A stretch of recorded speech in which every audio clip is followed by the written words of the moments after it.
Olá, bem-vindos ao meu canal, sou Sebastian e hoje vamos falar a respeito da nossa perseverança perante as provações. Pois bem, a vida não é fácil, é cheia de obstáculos que nós devemos lidar no nosso cotidiano com diferentes intensidades. Agora, para um cristão, basicamente, não é opcional o fato de não lutar contra as provações e tentações. Então, é um assunto que vamos refletir um pouco a partir deste vídeo. Bom, uma das coisas que nós precisamos saber e reconhecer é que para que nós possamos lidar e vencer as provações e as tentações, é o fato de termos duas coisas. A primeira coisa que nós precisamos ter é o querer. E a segunda coisa que nós precisamos ter é o poder. Como dizia Agostinho, para que nós possamos exercer a vontade de Deus com sucesso, nós precisamos ter essas duas coisas, o querer e o poder. Pois bem, a maioria dos cristãos com a fé sincera realmente possuem o querer, mas muitas vezes o que falta em nós é o poder, a capacidade para que nós possamos fazer tudo isso com sucesso.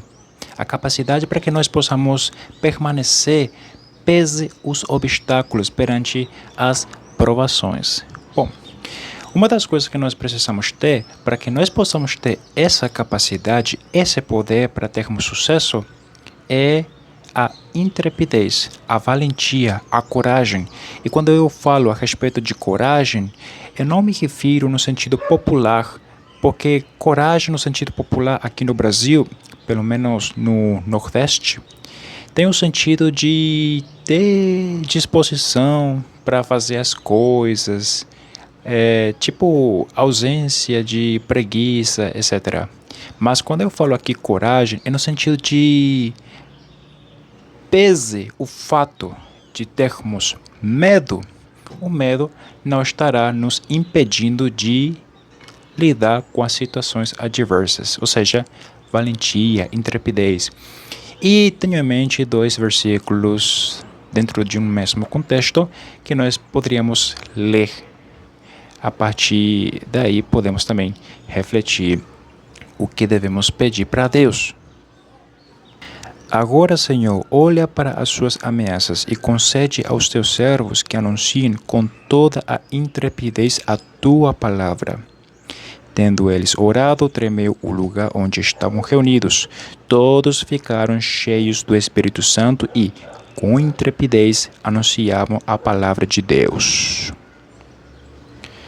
Como vocês podem perceber na leitura desses dois versículos, o capítulo 4, versículos 29 e 31 do livro de Atos, o que os discípulos pediram a Deus em oração não é ausência de adversidades, mas intrepidez, coragem, valentia. E de fato, Deus deve ter se agradado dessa petição, porque no versículo 31 nos confirma que de fato eles estavam pregando, anunciando a palavra de Deus com intrepidez. Olha, às vezes nós podemos ter todo o conhecimento bíblico necessário, mas sem intrepidez, sem coragem ou valentia, como é que você vai anunciar a palavra de Deus? De repente você tem medo às reações negativas dos outros, de repente você tem medo às represálias, às consequências, e de fato, hoje em dia, é sabido de que em alguns países, lastimavelmente, cristãos estão sendo perseguidos à morte só por crer em Jesus Cristo. Lamentável. Então, realmente, a primeira coisa que nós precisamos ter para que nós possamos lidar com as provações é realmente intrepidez. Se é algo que nos falta, então, é a primeira coisa que nós devemos pedir para pregar a palavra de Deus e para lidar contra as provações. Intrepidez. Outra questão que nós precisamos realmente pedir e termos é realmente três elementos que nós vamos encontrar em Colossenses capítulo 1, versículos 9 e 10. Por esta razão, também nós, desde o dia em que o ouvimos, não cessamos de orar por vós e de pedir que transbordeis de pleno conhecimento da sua vontade, em toda a sabedoria e entendimento espiritual, a fim de viverdes de modo digno do Senhor, para o seu inteiro agrado, frutificando em toda boa obra e crescendo no pleno conhecimento de Deus. Nesses versículos, nós podemos observar 3 coisas que nós precisamos ter também para termos o poder, para podermos prevalecer perante as provações. O conhecimento de Deus, ou seja, também podemos nos referir no sentido de conhecimento da sua vontade. Precisamos de um entendimento espiritual e, finalmente, precisamos de sabedoria, sabedoria do alto, como é mencionada na carta de Tiago. Então, nós precisamos desses 3 elementos. Agora, se nós formos pedir essas 3 coisas para Deus, Deus com certeza vai nos dar e de forma generosa, como diz Tiago capítulo 1, versículo 5, Deus nos dará tudo isso, a sabedoria do alto, com generosidade, em abundância. E como disse aqui na carta aos Colossenses, realmente nós podemos obter o conhecimento de Deus, o entendimento espiritual e a sabedoria do alto ao ponto de transbordar. Quando você está enchendo um copo de água e depois a água começa a sair do copo, é porque o copo já está transbordando, você já colocou a quantidade necessária, e quando a água começa a sair do copo é porque você está colocando mais do que precisa, mais do que é necessário. Isso é transbordar. Semelhantemente, quando nós pedimos o conhecimento de Deus, o entendimento espiritual e a sabedoria do alto, Deus nos dará tanto e tudo isso ao ponto de transbordar, ao ponto de termos mais do que é necessário. Isso é muito bom, porque quando você tem intrepidez, lembrando, Atos capítulo 4, versículos 29 e 31, e quando nós temos, como é dito em Colossenses capítulo 1, versículos 9 e 10, o conhecimento de Deus, o entendimento espiritual e a sabedoria do alto, ao ponto de transportar em tudo isso, com certeza absoluta, bastará apenas ter o querer para prevalecer perante as provações. E uma questão que eu quero aqui definir, deixar bem claro, é a diferença entre as provações e as tentações. Pelo menos na língua portuguesa, a grande diferença entre provação e tentação é a seguinte: toda tentação deriva-se de dentro da pessoa para fora da pessoa. Isso se deve pelo fato de que a tentação se origina dos maus desejos de um coração corrompido. Então, toda tentação deriva-se de dentro da pessoa para fora da pessoa. Em contrapartida, toda provação deriva-se de fora da pessoa para dentro da pessoa. E isso porque as provações derivam-se basicamente dos outros, dos demais e das circunstâncias externas, daquilo que nós não temos controle. Nós não temos controle das pessoas, nós não temos controle das circunstâncias externas. As provações vêm de fora de nós. Então, a tentação vem de dentro para fora e a provação vem de fora para dentro. Então, o primeiro grande passo que todo cristão deve combater e vencer e prevalecer é não cair na tentação. Ou seja, se o cristão aprender a ter domínio próprio, certamente evitará ter maus desejos e por consequência disso evitará ter a tentação. Então esse é o primeiro grande passo. Mas em relação às provações, bom, de fato, nós até que podemos evitar sermos tentados, ou seja, sofrermos a tentação. Mas no que diz respeito à provação, realmente nessa questão nós não temos controle, porque, como eu disse, vem de fora, vem dos demais, vem das circunstâncias externas. Então, a única coisa que nos resta em relação a tudo isso, às provações, é simplesmente aguentar até o fim, aguentar e não sucumbir. A tentação se vence quando nós abandonamos os nossos maus desejos, quando nós purificamos os nossos corações. Mas a provação, como vem de fora, nós vencemos quando simplesmente aguentamos sem sucumbir. Agora, finalmente, leamos o seguinte texto. Aquele, pois, que pensa estar em pé, veja que não caia. Não vos sobreveio tentação que não fosse humana, mas Deus é fiel e não permitirá que sejais tentados além das vossas forças. Pelo contrário, juntamente com a tentação, vos proverá livramento, de sorte que a possais suportar. A primeira metade do versículo 13 disse: não vos sobreveio tentação que não fosse humana. Note que nessa primeira metade do versículo 13 nós temos uma dupla negação, ou seja, a presença de dois advérbios de negação. A frase começa com um não e depois segue um não. Em gramática, de forma resumida e breve, quando nós temos a presença de dupla negação, automaticamente a frase ou a oração fica no sentido de afirmação. Ou seja, o primeiro não vai cancelar, anular o segundo não. Então, basicamente a frase ficaria assim: vos sobreveio a tentação que fosse humana, né? Então, não teria sido mais fácil para Paulo ter escrito simplesmente dessa maneira do que estar enrolando e dificultando a nossa maneira de entender o texto ao colocar essa dupla negação? Bom, o motivo pelo qual em gramática é colocado uma dupla negação é para enfatizar aquilo que não é, para enfatizar a ausência de algo.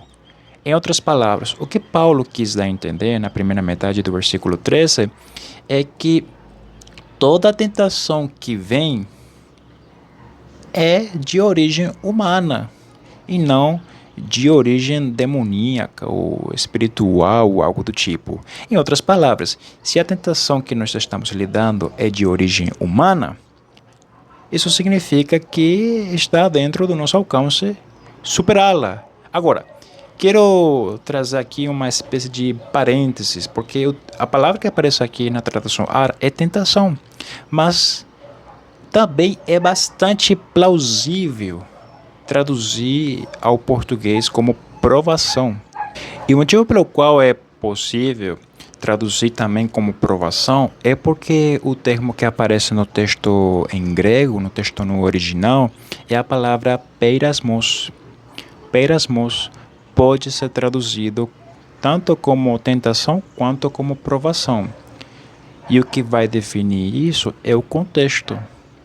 É o contexto, é a forma como o leitor interpreta o texto. É isso que vai definir se formos traduzir como provação ou como tentação. Então, eu sugiro fortemente que na hora que você for ler 1ª Carta aos Coríntios, capítulo 10, versículo 13, especificamente nessa primeira metade do versículo 13, ao ler a palavra tentação, também pondere e principalmente pondere a palavra provação, porque no português provação vem de fora para dentro, enquanto que a tentação vem de dentro para fora. Então, mas basicamente o grande ponto da primeira metade do versículo 13 é que toda provação e toda tentação que nós vivenciamos é de origem humana. Em outras palavras, está dentro do nosso alcance superá-la. Porque se não fosse uma tentação ou uma provação de categoria humana, de origem humana, realmente talvez seria impossível para nós superá-las. Mas como tem origem humana, está dentro do nosso alcance superá-las. Agora, foquemos na outra metade do versículo 13. Mas Deus é fiel e não permitirá que sejais tentados além das vossas forças. Pelo contrário, juntamente com a tentação, vos proverá livramento de sorte que a possais suportar. De novo a palavra tentação aparece aqui, mas bem que poderia ser também traduzida essa palavra como provação, assim como na primeira metade do versículo 13. Bom, realmente é possível superar essa situação. E o tipo de livramento que o texto menciona não é no sentido de que Deus vai nos isentar de vivenciarmos situações adversas como provações, tentações e principalmente provações. Mas a questão é aquilo que diz lá no final: vos proverá livramento de sorte que a possais suportar. A expressão de sorte que significa com o intuito de, com o objetivo de, ou seja, visa um objetivo, e o objetivo é que nós possamos suportar. Então, o tipo de livramento que Deus vai nos dar não é no sentido de que estaremos isentos de provações, de adversidades, de perseguições, mas no sentido de que Deus vai nos apresentar um caminho, e se a gente abraçar com firmeza esse caminho, certamente nós conseguiremos com sucesso suportar toda provação sem sucumbir. Lembrando, a tentação que vem de dentro para fora se vence quando nós abandonamos os maus desejos de um coração corrompido. E a provação que vem de fora para dentro se vence quando simplesmente nós aguentamos sem sucumbir. E como é que nós vamos conseguir isso? Como é que nós vamos abandonar os nossos maus desejos para vencer a tentação? E como é que nós vamos aguentar sem sucumbir para vencermos as provações, as adversidades que vêm de fora? Como eu disse no início, tendo intrepidez por parte de Deus para nós, tendo o conhecimento de Deus, tendo o entendimento espiritual e, finalmente, o quarto ponto, tendo a sabedoria do alto. Lembrando, Colossenses capítulo 1, versos 9 ao 10, menciona que Deus nos dará tudo isso ao ponto de transbordar, ao ponto de termos mais do que nós precisamos. Se você tiver mais do que precisa, e sabendo que toda provação e tentação é de origem humana, meu amigo, é possível sim prevalecer. Basta aí somente ter o querer. Então, se você tem o querer, mas não tem o poder, peça a Deus o que você está esperando, mas peça com fé, como disse Tiago. E Deus vai te dar tudo isso e certamente você vai vencer. Confie em Deus. Confie em Deus, confie no Senhor, deposite a sua esperança nele e vai dar tudo certo. Então, pondere as palavras que nós temos analisado hoje, os versículos que nós temos lido hoje, e ore. Não deixe de orar, não deixe de combater. E eu espero que este vídeo tenha sido útil para você. Se você achou útil o conteúdo deste vídeo, curta, se inscreva, compartilhe com seus amigos e seres queridos, deixa alguma sugestão, alguma pergunta na caixa de comentários e até a próxima. Que Deus continue te abençoando. Tchau, tchau.